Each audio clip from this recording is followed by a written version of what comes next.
This podcast is part of the Democracy Group. What Bishop has done is provide us with a necessary mirror so we can get about the business of becoming what we claim we want.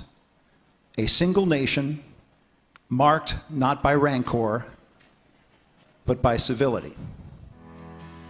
The Village Square, a nervy bunch of liberals and conservatives who believe that disagreement and dialogue make for a good conversation, a good country, and a good time.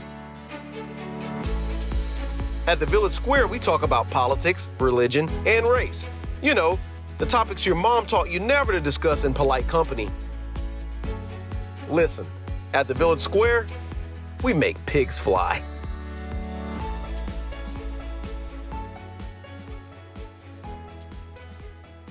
Hey folks, welcome to Village Squarecast. This is Corey Nathan, so glad to be with you again.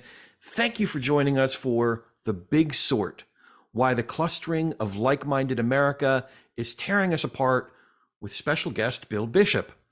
Funding for this program was provided through a grant from Florida Humanities with funds from the National Endowment for the Humanities. Check out Florida Humanities online at floridahumanities.org.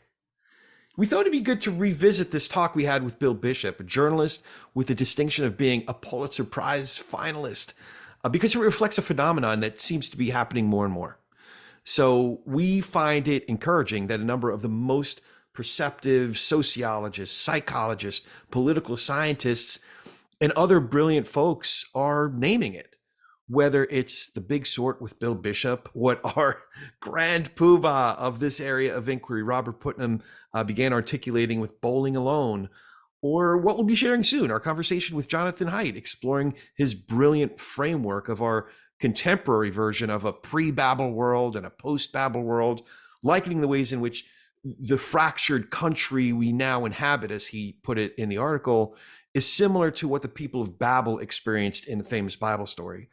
So as long as this fractionalization persists, as long as we continue to create bespoke realities, it's important to continue to try to understand and especially try to figure out what to do about it, which is what you'll be hearing on this engaging and, in fact, timely conversation that the incomparable gem of a founder and CEO of Village Square, Liz Joyner, introduces and Bill Bishop leads. So now let's turn it over to Liz for this discussion of The Big Sort.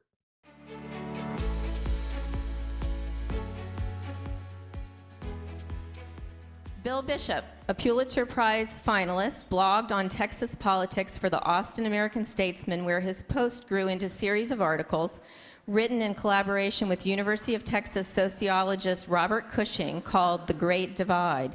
The series received a great deal of national attention, was the genesis for the book, The Big Sort. Bishop was a columnist at the Lexington Herald-Leader, worked as a reporter at the Mountain Eagle in Whitesburg, Kentucky, and taught at Duke University. He and his wife owned and operated the Bastrop County Times. They now co-edit the Daily Yonder, a web-based publication covering rural America, online at dailyyonder.com. Bill.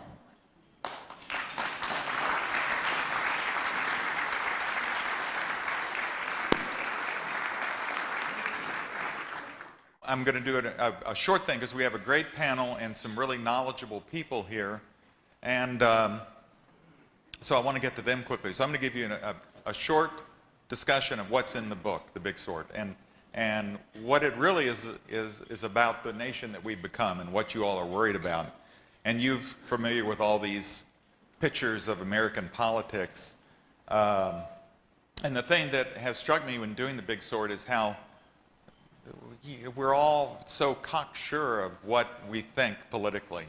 And the other thing is that we rarely test what we believe by being around people who think anything differently from us. This is my favorite. My wife Julie found this slide. I think it's from San Francisco, but anyway, it could be from Austin.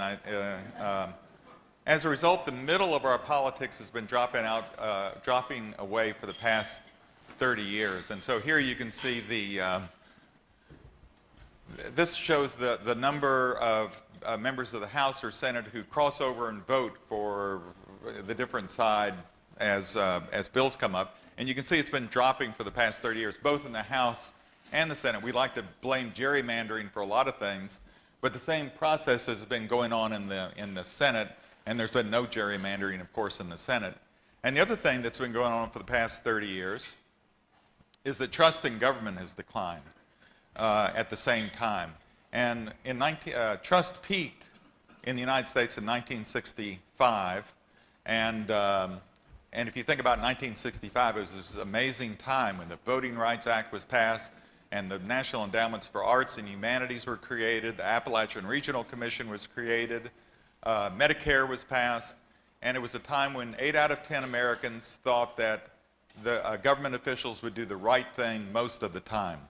And by 1976, actually trust began declining in late 1965. By 1966, the Great Society was over, and by 1976, only 3 in 10 Americans believed that government was doing the right thing for Americans most of the time.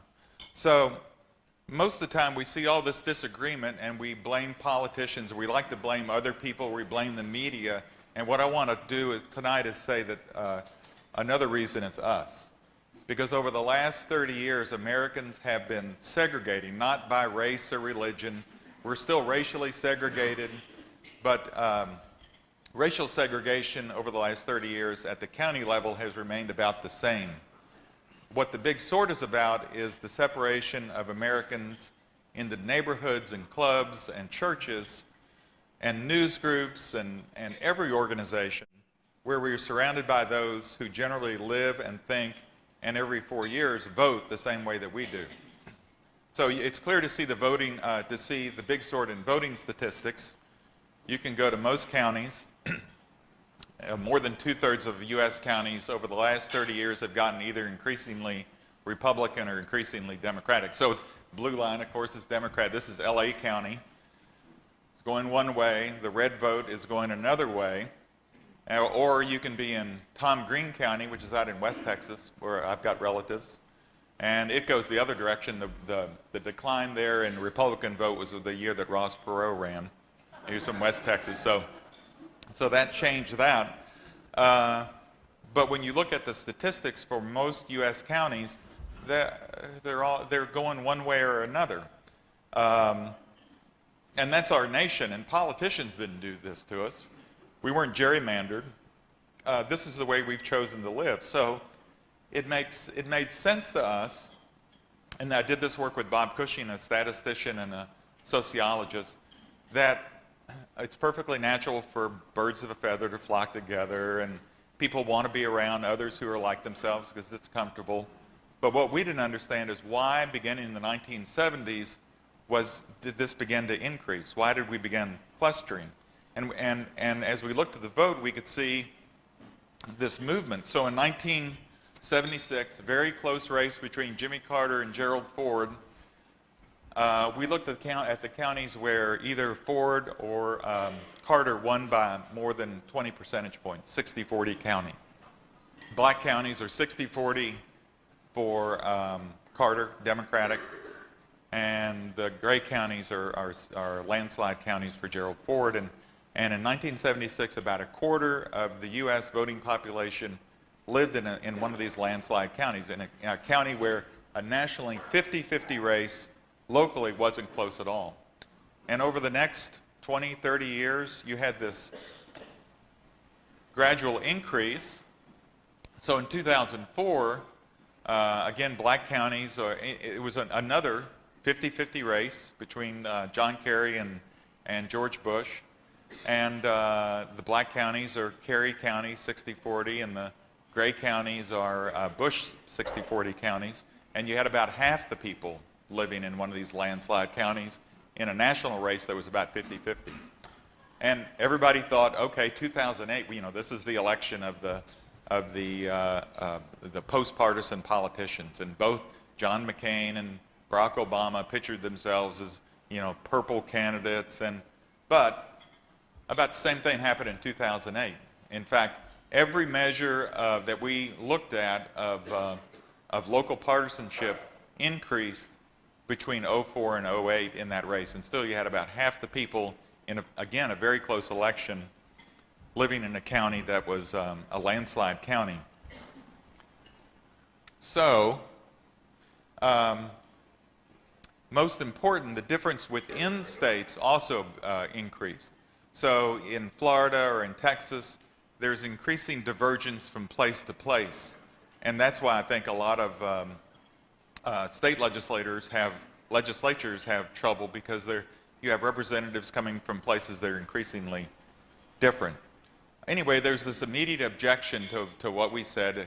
You know, they said, you know, people don't look up voting stats, but when they decide to move someplace, they move for all kinds of reasons. They don't move for reasons of politics. And it was a good point, and I began to think about it because my wife and I had just recently moved from Kentucky to Austin, Texas, and we'd driven around Austin, and my wife Julie is the daughter of a good New Deal liberal lawyer, and she's a good Democrat, and she put little smiley faces on neighborhoods where we felt comfortable, and we bought a house underneath one of those little smiley faces.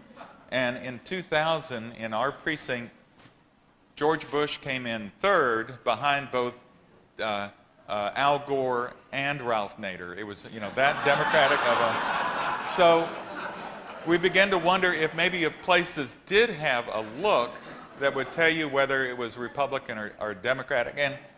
And remember, in the big story, we don't really cluster around people of the same religion, necessarily the same. It's not how we look; it's how it's what we think and how we live.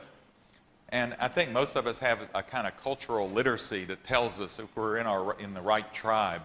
And I remember I was heard 3 people call in 1 hour in a talk show radio program I did in Minneapolis, and all 3 people said, you know, I knew I was in the wrong neighborhood when I moved here because all my neighbors use lawn chemicals on their lawn, and I don't believe in that, and I knew I had to get out. So yes, the fact is, I think you can tell by looking, and so I just put together some slides of places, and you tell me if there's anybody has the slightest doubt about the politics of these places. This is Fayette County, Texas, where I think we might move. But it's about 75 or 80% Republican, which is a good German Czech Catholic county. And of course, then other neighborhoods have a different look. Or there's, this is Lewiston, Idaho, on the main street. JBS.org, which I think everyone, I wonder if people know, but I think almost everyone does. John Birch Society. And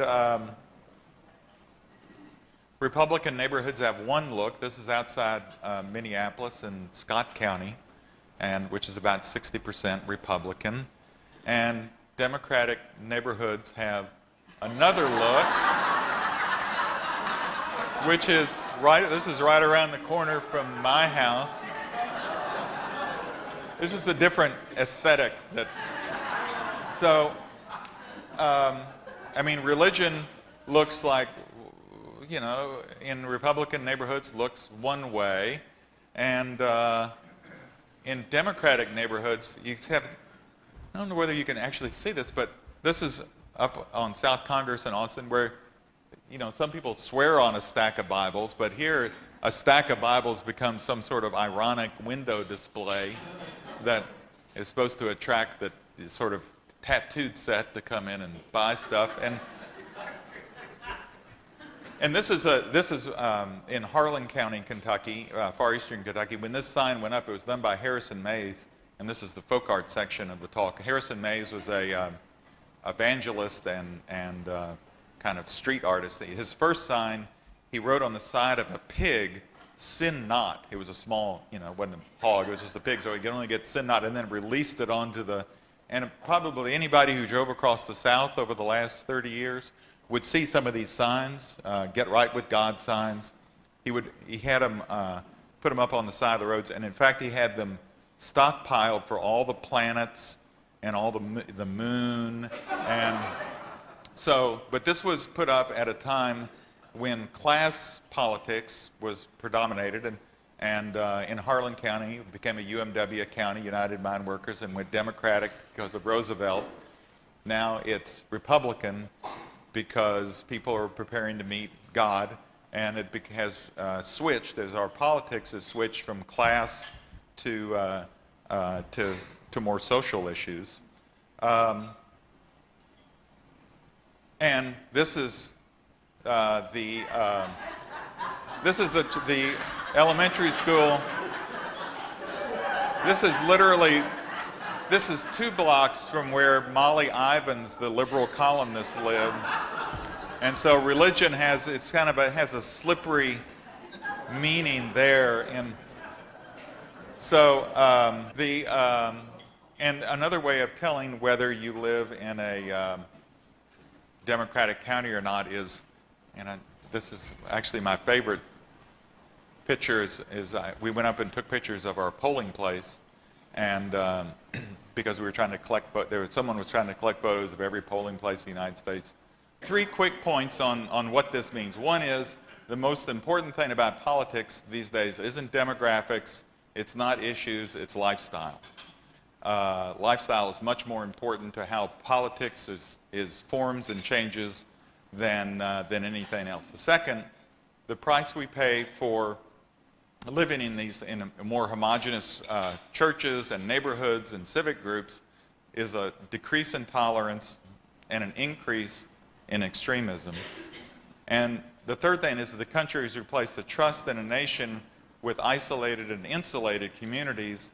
As a result, it will be easier for a place like Tallahassee or Austin with a more like-minded group to go ahead and do what they want to do, while it will be harder for states and the nation to make policy, which I think is why we have this, there are articles now about how, the return of the great authoritarian powers. We sort of like the idea that China can just say, by God, we're going to, have wind power, we're going to do this, or we're going to, and just make things happen, because it's become so hard to make anything happen in our country. But when we started this with Bob Cushing, we weren't looking for political division. We were trying to figure out why some places were getting rich and others were falling behind. And what we discovered is this sorting process. And one example, the best example, is education. In 1970, in the United States, especially in metro areas, people with BA degrees were fairly evenly distributed. But beginning in the 1970s on through until today, people with BA degrees began to cluster in some places and not in others. So the maps look something like this. This is 1990, well into the process. The red counties are those well below average in terms of BA per capita, and the blue counties are above average. And you can see that the light blue and that sort of pinkish area, the light pink, that's the way most of the country is, sort of in the middle. But over just this short period of time, to 2000, you had an increase in dark blue, an increase in dark red, and by 2009, an ever increasing. So it just is, in the life of a country, 20 years is nothing. And you can see this incredible increase in educational inequality. And you can see Tallahassee's blue, Austin, the counties around Austin are blue. Boulder, the places that we're creating more technology, more patents per person, these are the places with increasing income. These were the places that also Al Gore won in 2000. Al Gore won the 20 cities that were producing the most technology by more than 3.5 million votes in 2000, while losing the election here in Florida. So, I guess he could have lost it also in, there are a couple of states he lost. He actually lost it in West Virginia also. And also what we found is, just as educated people begin to cluster, the economic returns to education increase. It became even more important to your region to have people with BA degrees and PhDs. So this had all kinds of regional economic consequences. But what we found as we looked was that it also had these political consequences. So, there are other indicators, but as we looked, we could see that every time we looked at county figures, places were getting different. They were getting different in terms of how long people lived, in their education, in health and characteristics, and in the vote. In Republican counties, more people were going to Bible groups and study groups, and in Democratic counties, people were more likely than to think that homosexuality was okay. And one of the ways, and so one of the things that that's important to know is that really the political differences we have today are lifestyle differences, and one of the best examples of this is spanking. This is Max Ernst with Mary spanking the Christ child, and it begins. It's the introduction to Mark Hetherington's study of spanking. Mark Hetherington, political scientist in Vanderbilt, looked at spanking rates. Do you believe in physical punishment for your child? There's polling on that. And when he began to look at the state-by-state figures and compared it to the vote in 2004, you can see that as the spanking rates went up, so did the Republican vote. So lifestyle began to tell more about how a place was going to vote than anything else. And there are all kinds of examples like this. One of the other good ones that increased from 2004 to 2008 is family formation. The counties where people are more likely to have lived together before marrying have the highest rate of Democratic vote. So you have the higher the shacking rate is in your county, the higher your Democratic vote. And all those trends are increasing. So, but there's a price to be paid for living around others who are like yourself. And the price is increasing extremism and decreasing tolerance. And as people congregate among those who are like-minded, they tend to become more extreme in the way that they are like-minded. So it's a well-known, well-documented social psychology phenomenon. One of the earliest experiments had French students who disliked the United States were put into a room. They were asked to talk about the United States for a short period of time. When they came out of the room, they disliked the United States more than when they went in. And there are all sorts of examples. In one experiment, Cass Sunstein and a business professor at the University of Texas took liberals from Boulder, conservatives from Colorado Springs, put them in rooms and had them talk about gay marriage, global warming, abortion. And when they emerged, liberals were more liberal, and the folks from Colorado Springs had become more conservative, and the differences within the groups had begun to grow smaller. So 2 hours of discussion among like-minded people made the groups both more extreme and more homogeneous, and also less tolerant. Now, there are all kinds of reasons why this happens. One of them is if you're in a like-minded group, you hear the same arguments over and over again. And you also are more, there's also this subtle process in like-minded groups where in order to be a good member of the group, you have to be slightly ahead of the group. And so, you know, in my neighborhood, everyone was, you know, we're all against Bush. But it wasn't good enough just to say, I'm against Bush. You had to, you know, put the impeach sign in your front yard. And that's like not only a political statement about you, but it's a marker to the rest of the group saying that, you know, I'm one of you. I'm a member. And this isn't anything new. I think St. Paul in the Bible talked about how he profited among the Jews for being the most extreme in his persecution of Christians. And that is where we are. So in one way, what's happened over the last generation is we've had this incredible human experiment. Places are zooming off in different directions as people congregate and change things locally. So in Odessa, Texas, you know, they got a Bible course as an elective in the high school. In Austin, we have every kind of alternative energy thing you can imagine. But what the nation has lost is any ability to act collectively. Now, a group of British anthropologists in the 1950s began to study how societies work. You know, how did societies that had differences, how did they get along? How did they figure out or set themselves up so they wouldn't go to war? And Max Gluckman, a British anthropologist, found tribal traditions in one African tribe where it was against the law for people to marry within their own tribe. You had to go to another tribe to find your wife or your husband, and because you didn't go to war against your in-laws, at least outside the dinner table, right? So, so the saying became among a lot of these tribes, or in this tribe that Gluckman studied, the saying was, "They are our enemies, we marry them."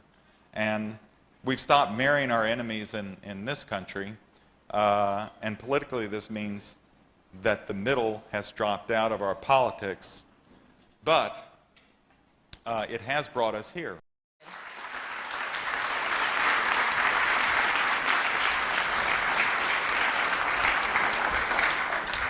It is my pleasure now to introduce Steve Seibert, who will be facilitating our discussion tonight. Steve is the Vice President of Strategic Visioning for the Collins Center for Public Policy, described by the St. Petersburg Times as a consensus builder with an eye to the future, and is one of Florida's significant thinkers. He served as the Secretary of the Department of Community Affairs under Jeb Bush and as Pinellas County Commissioner. Steve.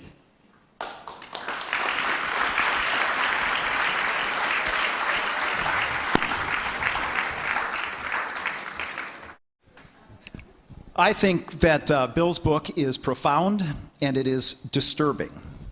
And it is probably, and I hope to tease out both of those concepts over the course of tonight. One of the reviewers of the book suggested maybe a different perspective that I'd like to get our minds around tonight. And I think Bill would agree with this. He said, Bill Bishop shows us that the red state, blue state divide is real. And it is not just the politicians who are responsible for it. One cannot fix a problem unless its root causes are clearly identified. What Bishop has done is provide us with a necessary mirror so we can get about the business of becoming what we claim we want. A single nation marked not by rancor, but by civility.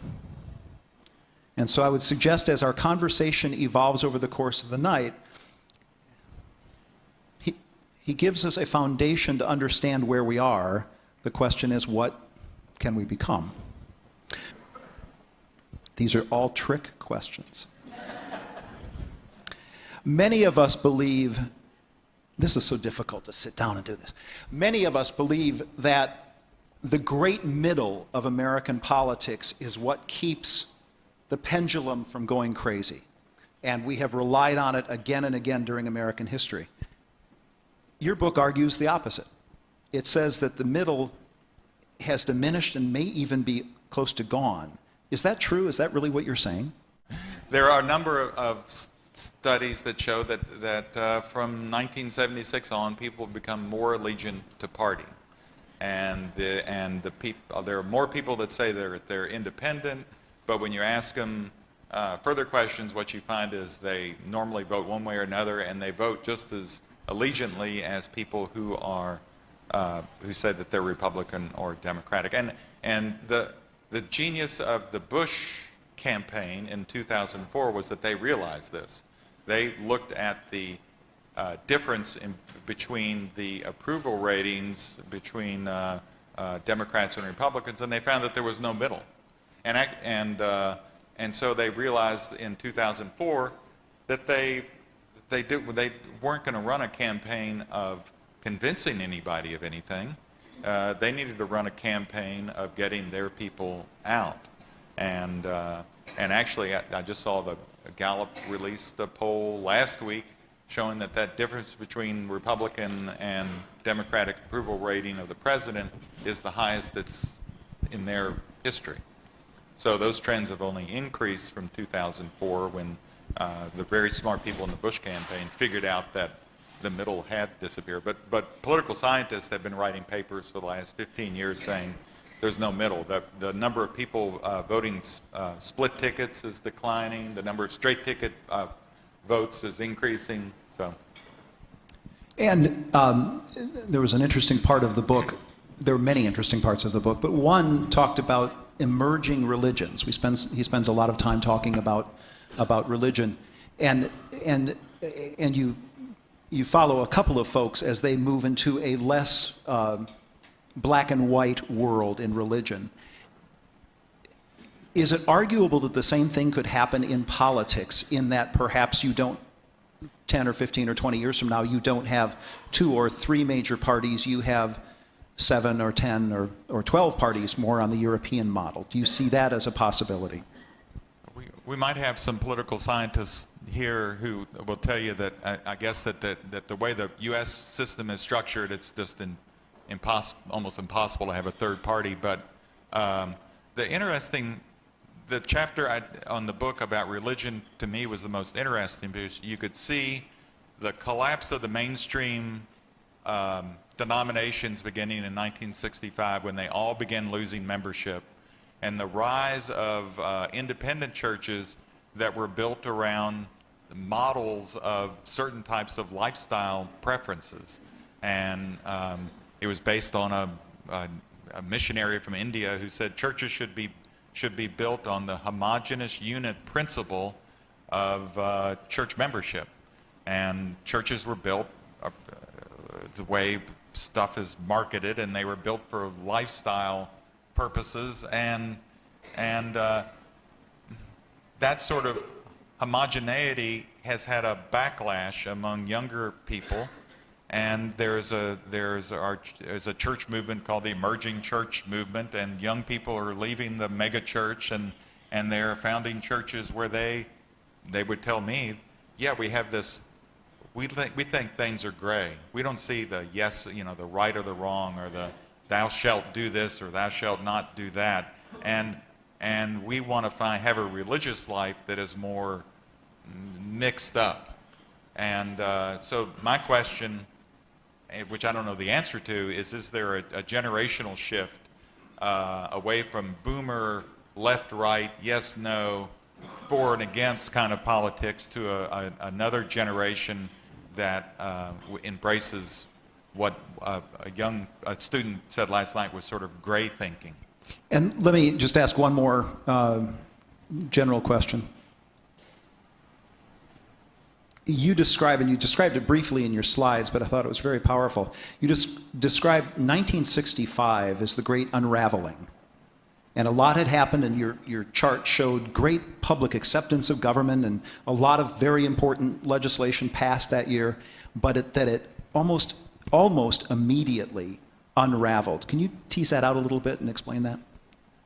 I don't know if I can explain it, but a lot of things happened around 1965 that took old institutions and old ways of life, and then they began to disappear. So Robert Putnam wrote his book Bowling Alone, about the decline of American civic organization, Elks and Rebecca's and the Masons, and his emblematic group is the Bowling League. People used to belong to bowling leagues, and then it so happens in 1965, membership in bowling leagues began to decline. Membership in bowling leagues began to decline the same year that membership in the Presbyterian and Methodist and Lutheran and Episcopal Church began to decline. That's also the year that where newspaper readership penetration peaked. And so what happened is that at one time in the mid-1960s, all the old institutions that we trusted and that we belonged to and that shaped our life began to lose favor among Americans. And the question, and in fact, that was the year that divorce rates began to go up, crime rates began to go up, and sort of the glue came out from society. And in fact, people began to lose their interest in party politics in 1965. People were very allegiant to parties before that time, and afterwards they began, beginning in the third quarter of 1965, they began to withdraw from their parties, and parties came roaring back. But every other institution, the churches, the clubs, all, and so now what we see is a country that's more atomized and more individualistic, and has lost those institutions that used to be the structure of our government and how we manage things. Well, on that uplifting note, let's before we ask Loranne and Sally, let's ask if there are any questions on the general thought of Bill's book. For Bill. Yes, sir. You showed a lot of graphs. I was wondering if you had a graph on the media and voting, from Walter Cronkite and Huntley Brinkley to the media that we have today. Be interesting to see what that graph would Yeah, it would look the same, wouldn't it? Yeah, It would look the same.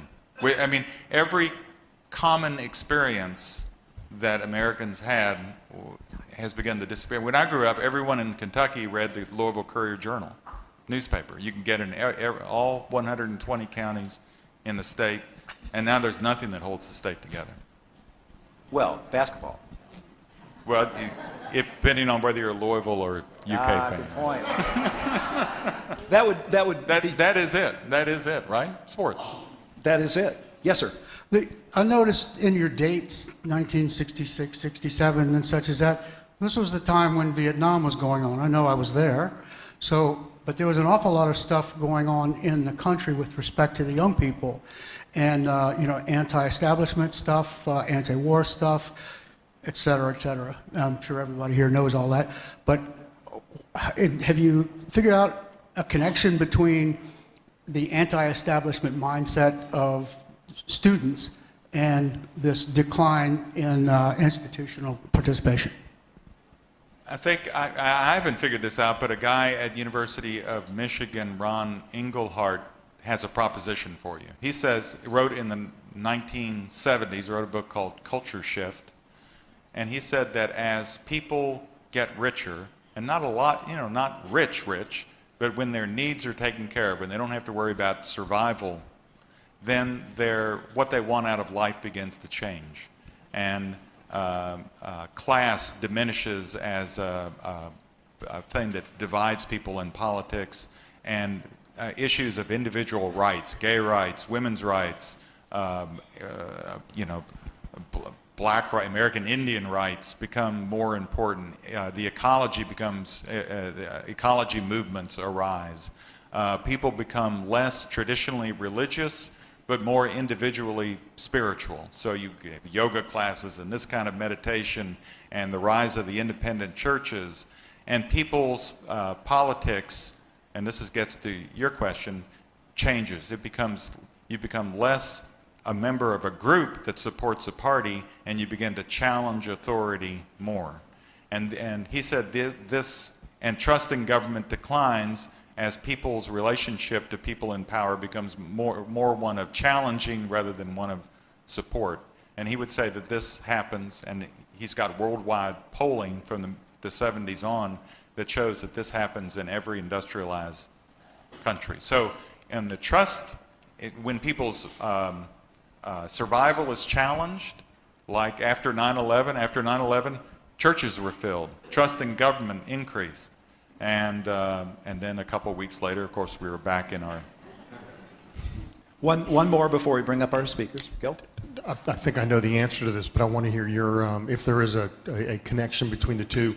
The time you're speaking of is also the time when we as Americans started to have a lot more choices that were made aware to us. In other words, if we were in small town America or even mid-sized markets, we still had limited places we could shop, limited places we could get our news.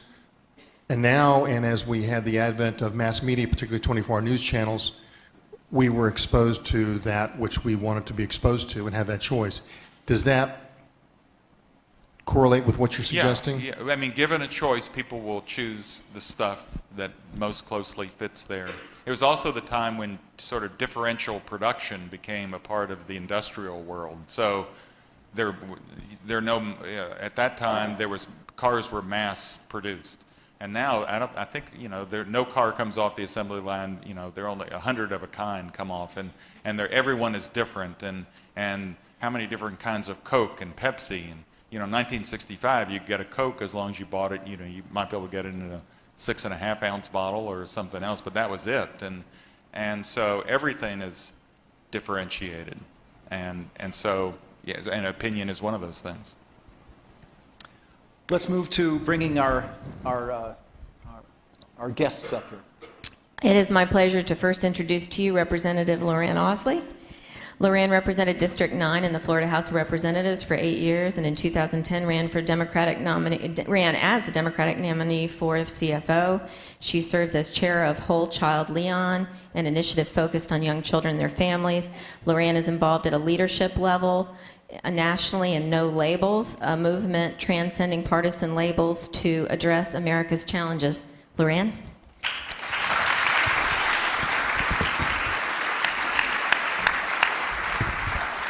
And again, it is also my pleasure to introduce to you Sally Bradshaw. Sally most recently serves as a senior advisor to the Republican Party of Florida and a member of Governor Rick Scott's Transition Advisory Panel. She served as Governor Jeb Bush's chief of staff, as senior advisor to Governor Mitt Romney's presidential campaign. Sally worked at the White House, where she was associate director of political affairs for President George H.W. Bush. Sally.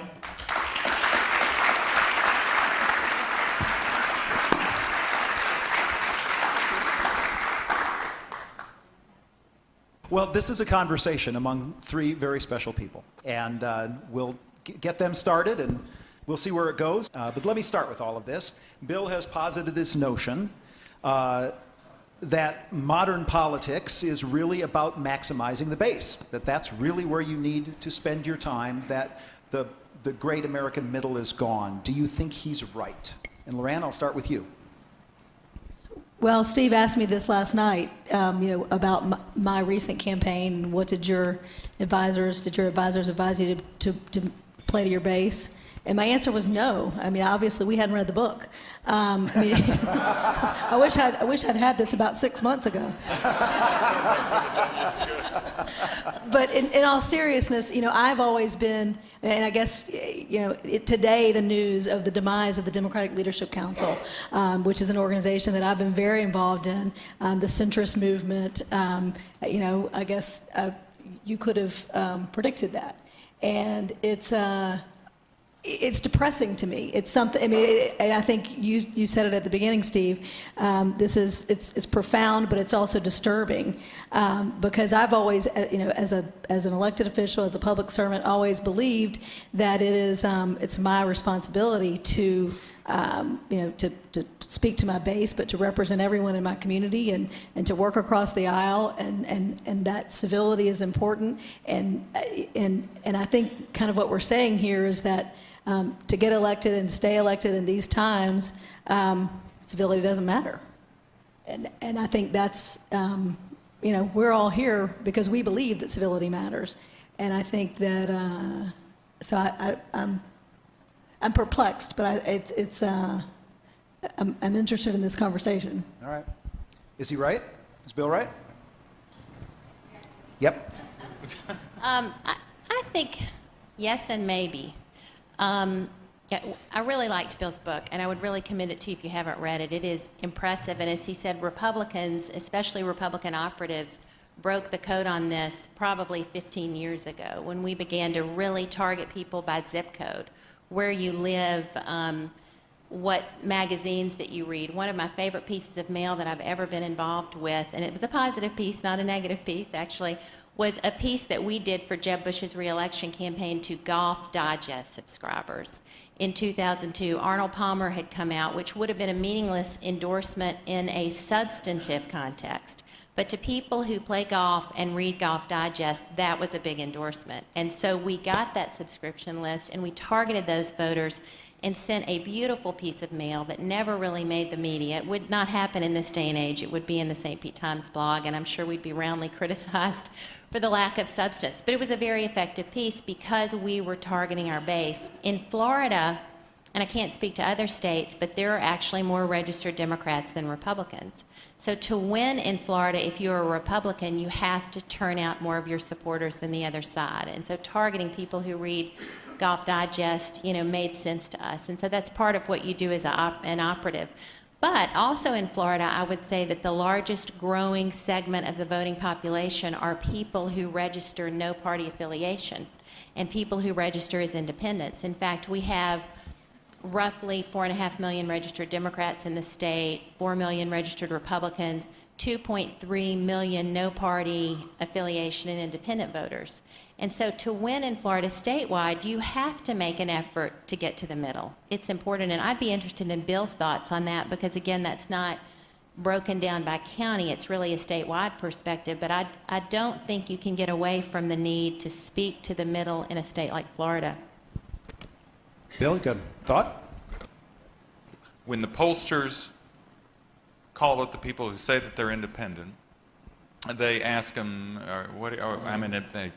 people say, I'm an independent. And they say, well, who do you normally vote for? Oh, I normally vote for a Republican, or I normally vote for, and as they keep asking the questions, they find those that say that they're registered independent are vote about as allegiantly as those who say that they're Republican or Democratic. So when you get down to people who truly switch back and forth, then it's around 6 to 8, 10%, according to the, and at that point, then it's still, when election is 50-50,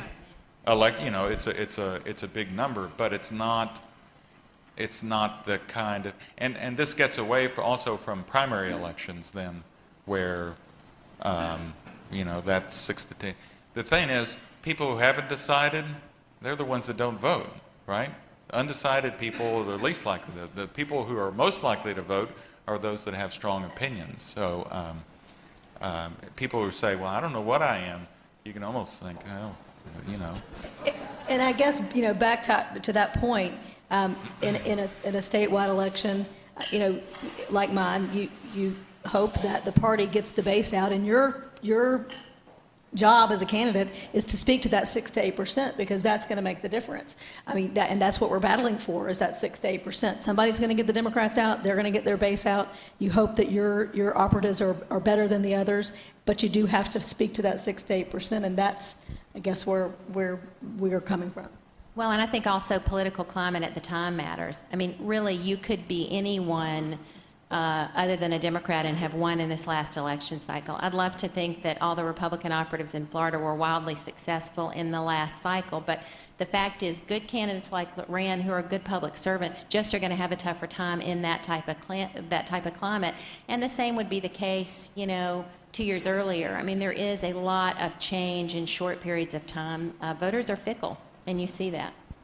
I'm so intrigued by this no party affiliation, and the numbers are staggering to me. Have you parsed through to determine what the younger voters are doing along the lines of what they're doing in your emerging religions bill? I mean, have we looked at older no party affiliation versus younger? Is there any wisdom out here on this? Sally, do you know? Well, I was asking Bill, but he looked at you. The interesting thing to me in looking at independents, and if you are an operative and you run campaigns, you really look a lot at the I-4 corridor, too. You look at regions of the state and counties in the state, as Bill has discussed. But typically, these people are not as motivated to vote, and younger voters are not as motivated to vote as seniors. So within those independents, you target people who are the most likely to vote, and younger voters don't seem to be as interested, with the exception of when you have a candidate like Barack Obama, who is really the first modern-day candidate able to motivate young voters to the extent that he did and get them to the poll. But we didn't see that continue on into this last election cycle. No. One thing that Sally and I talked a little bit today about this, and it's something that I also find disturbing, but I'd like to talk about it, and it is assumptions that we make about each other because of any number of labels that we label each other. you're a Republican, so you don't care about the environment. You're a Democrat, so you don't care about small business, or whatever those labels are that are almost always wrong and troublesome, but we do it anyway, don't we? I mean, isn't a huge problem that we have is our predisposition to label, to make assumptions. Well, and Steve, we talked about this. You were on the Preston Scott show this morning, and I listened to it, and I turned it off. And I had to take my son to school, so I got back in the car, and you were gone, but Preston was continuing to talk about you. And I go to the Preston Scott show regularly, but to prove your point, he made a comment that was really quite offensive to me, saying that he just doesn't understand how anyone who believes in God and goes to church can be a Democrat. And so, absolutely, I mean, and that, of course, he's driving his business. I mean, that's what he does. But I immediately emailed Eric, the other guy that's on the show with him. And I said, did he just say what I thought he said? And does he say this often? And he said, yes, he said it. He doesn't say it often, but he believes it. And you should email him. And I said, well, I'm not sure I want to engage him on that today. But I think that affirms your point. Is that it is why gatherings like this are so important to break down those barriers. You talk a lot about the old days of Congress, and it's the same in Tallahassee. I use this example all the time. When the legislature would come here, bring their family, kids would play on Little League teams together, they would dine together. They didn't hate each other, they didn't demonize the other side, and I think a lot more got done. We see that same thing happening here in Tallahassee, that is happening in Washington, that it's easy to put those labels up and just assume the worst of the other side rather than try to start from the point of common ground. Lorraine and I actually attend the same church, a mainline Presbyterian denomination here, and so I can vouch for her attendance probably more regularly than not. Thank you, sir. But I have a great story to that point that actually happened to me a long time ago, and it was really eye-opening. I think in the 11th grade, and I went to Washington on a program called the Close-Up Program, which some of you may be familiar with or have attended. It's sort of a week-long immersion in the federal government, and they take high school students up there. A lot of kids in Leon County participate in this, and we went with a group from my high school in Mississippi. And I grew up in a very small town in the Mississippi Delta, moved to Florida about 20 years ago. And when you go in the close-up program, you room with 4 people, girls or boys, and you room with at least one person you know, but you're assigned to 2 other people that you don't know. And so my sister, who's a couple years younger than me, happened to go on this trip, and she and I were assigned to 2 girls from Boston, Massachusetts. And they happened to be African American, and this was, sort of a new experience for us. We were in a very small town in Mississippi, and they were very nice. We really enjoyed them. But the first day we were there, I was in the hotel room at the Holiday Inn, and I was stepping out of the shower, and the door was open to the room, and I overheard one of the girls on the phone with her mother. And I could only hear her side of the conversation, and she said, yes, everything's great. We're here. We love Washington. We're rooming with 2 girls from Mississippi. And there's silence for a few minutes, and she said, yes, they're white. And then there was a little more silence, and then she said, but they're really nice, Mom.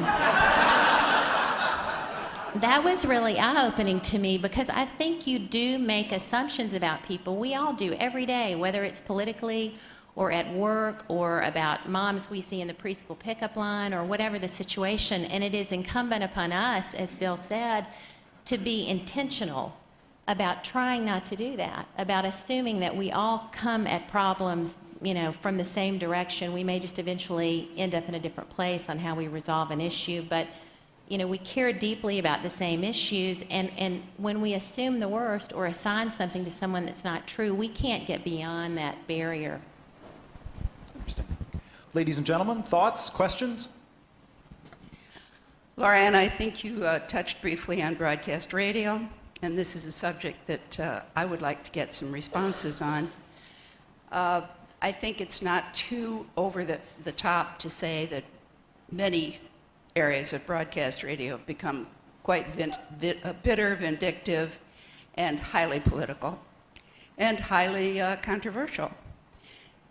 In the past, and I think it still exists, although it's virtually unable to be seen, is the Federal Communications Corporation, which used to have a role of monitoring broadcast, radio and television, and with a set of ethical guidelines was able to offer some sort of forward path that seemed to be down the middle.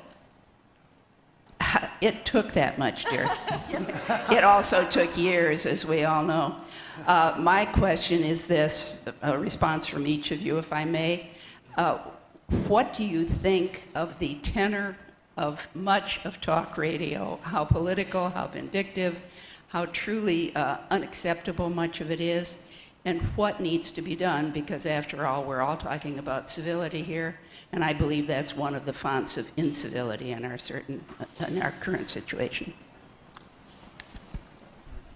Yeah, I'm not I always, when I think of talk radio, I think of the Holly Golightly saying it pays to be top banana in the shock department, and it pays in talk radio to be more extreme, or in any media, than the group you're trying to appeal to. So, you know, Rachel Maddow can't be, you know, a laggard on issues either. She has to be out front and a little more extreme than the group.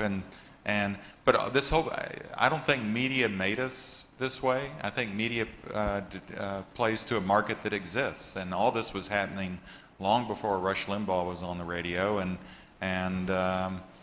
he found a market, and now MSNBC has a market, and there you go. But we're creating this, not them. And I don't know if anyone here has followed or read John Avlon, who wrote a book called The Wingnuts. He's a CNN commentator, and he's one of the founders of No Labels. But he talks about the media and the hyperpartisanship and the fact that politicians, instead of the media responding to politicians are now responding to the media. But I think it's a further affirmation of what you talk about in this book. All of us tend to listen to things that Likeminded, the radio station that's saying the things that we want to hear, and it's apparently selling to the masses, and it seems to be working. So it's not helping us in our quest for civility, but until we turn it off and stop listening to it, I don't know what the answer is. I don't have time to listen to it, so I'm probably not a good example of somebody who's a talk radio audience member. I will say that I think, and I'm going to make an assumption that I just advised everybody not to do, that probably you're talking about the Rush Limbaughs and the Bill O'Reillys and the Fox News, and I would say to some extent that is a response to a perception that people who watch those programs, a response to the perception they had that the mainstream media was too much the other way. So I don't. We're seeing this, and it's out there, and it's available and seems very visible to us because we're now in a media-driven society where you can get on the Huffington Post or the Fox News site or any type of blog at any time and get information you want from any source. And I think you police that by not listening to something that you find offensive. I mean, I don't know of another way to do that, but I think the more we get into a society that is media-driven and media and options are available, that's going to be very difficult to change. And so the market drives those type of things. As Bill said, it's not why we are the way we are, though. And one of the other questions I had for him, if I can just throw something out, because I'm really curious, you started your book looking at this in the 60s, so sometime after the World War II generation, when generally Americans for several years in there felt very together. We were all on the same side. We came out of the war successfully. We fought a huge battle. How do you think the numbers would look in the 1700s or the 1800s or pre-World War II on these same issues? Well, it varies according to the time. So in the 1890s or in the 1850s or 1860, right? I mean, did Lincoln get 3 votes south of the Mason? I mean, literally, none. And 1890s, the same way. So periods of extreme stress, this reappears. And what happens is that there are fewer areas where people are friends. There are fewer cross-cutting issues. So things work better, like with the tribes, when we could avoid the Civil War for years because people in the North and people in the South they were friends about trade or about transportation or about other issues. It's only when all the issues become aligned that we get into trouble. So now we're in a situation where Republicans are always enemies with all Democrats, and Democrats are always enemies with all Republicans, and there's no issue that arises that cuts across those strict party boundaries. So in a way, the labels are correct. When I had a Republican county commissioner in Oregon tell me, he said, people don't have to ask me about abortion now, they just ask me about property rights. And so once you know what someone believes about property rights, then they know what they believe about abortion.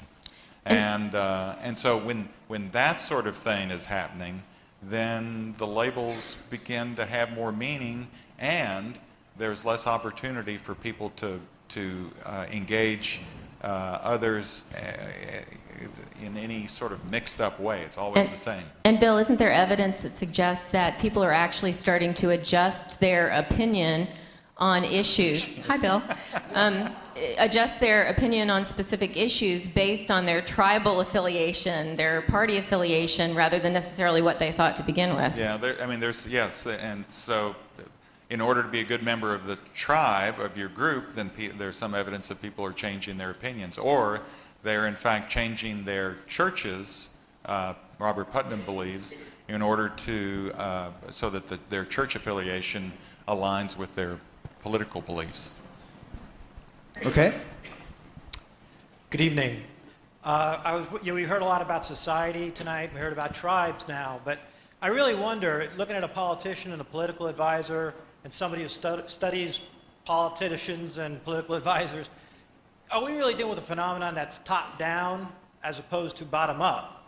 And by that I mean, we look at politicians and their advisors and the spin meisters and the radio announcers and the TV and all these other people, community leaders.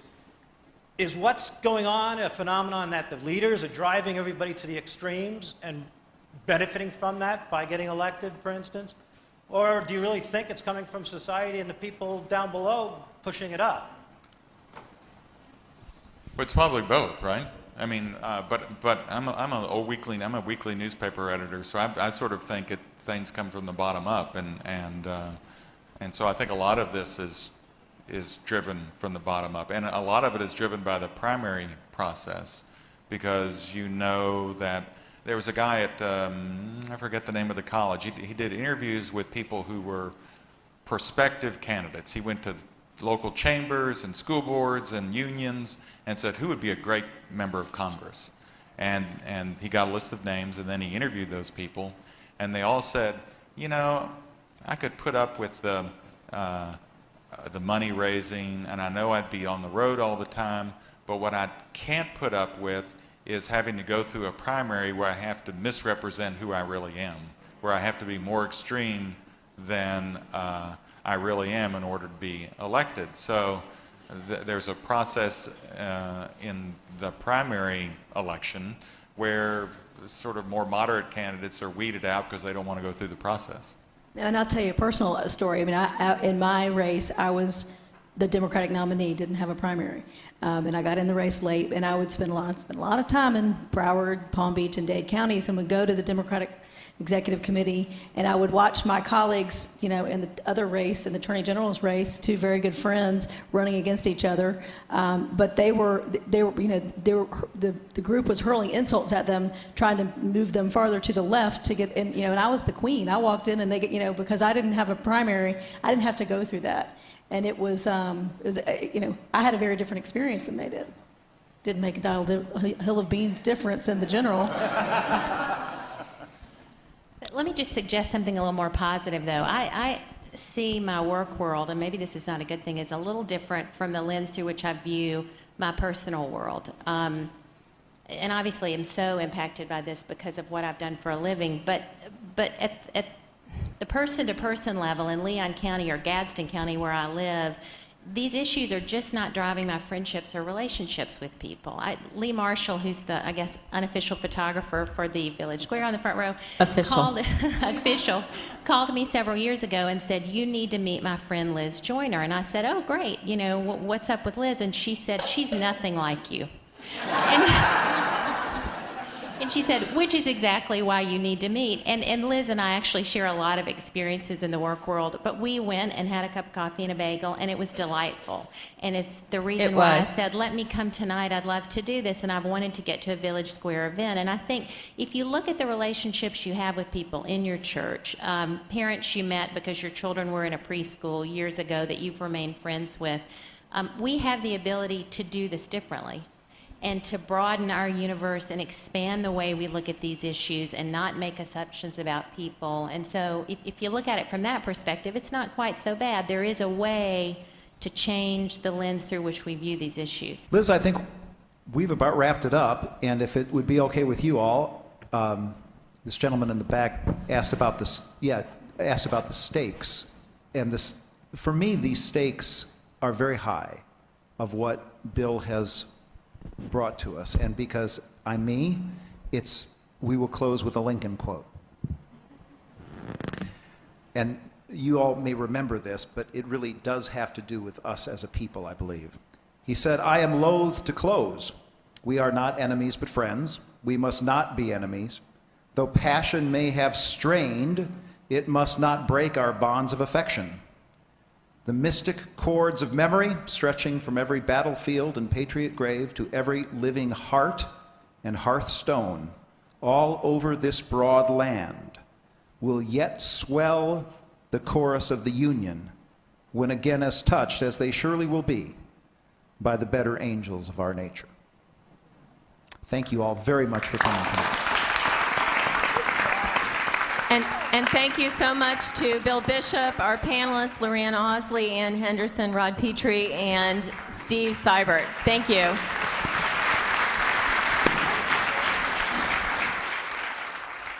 Though passion may have strained, it must not break our bonds of affection. Indeed. That just goes to show you that the problems that we're addressing here, it ain't anything new. They didn't start circa 2015. So, Corey Nathan back here with you. What strikes me as I listen to this discussion is that so many folks are seeing similar symptoms to a cultural illness. And also, as Bill spelled it out in his talk, these trends have been continuing and evolving, and in some ways are increasing over many years. Not just over the last 8 years or so, but we had a number of participants in this conversation who come from different political affiliations, different religious communities. And I don't suspect that there's any uniformity among Bill and Steve Seibert and Lorianne Osley and Sally Bradshaw, or Liz Joyner for that matter. But where there is a shared commitment is to resist that proclivity to sort ourselves into bubbles where everyone just agrees with us on everything. To engage in healthier civic conversations and even nurture relationships with neighbors across our differences. Go break bread or break a bagel, like they mentioned, with someone that's not like you. Though passion may have strained, it must not break our bonds of affection. With that, it's time to close out today. Please consider joining our members and supporting this programming. You can become a member for just $7 a month or $76 a year, and your business can join for $250. Go to villagesquare.us/donate to join today. That's villagesquare.us/donate. While you're there, sign up for Village Square's newsletter to stay up to date with everything happening at the Village Square. Go to villagesquare.us, scroll down to the bottom, and you'll see that sign-up box. Funding for this podcast was provided through a grant from Florida Humanities with funds from the National Endowment for the Humanities. Any views, findings, conclusions, or recommendations expressed in this program do not necessarily represent those of Florida Humanities or the National Endowment for the Humanities. We appreciate you listening to The Big Sort, why the clustering of like-minded America is tearing us apart. So until next time, we challenge you to reach out with an open heart and mind to someone who doesn't think or look like you. It really does change everything. We'll talk to you soon, and thanks so much for listening to Village Squarecast.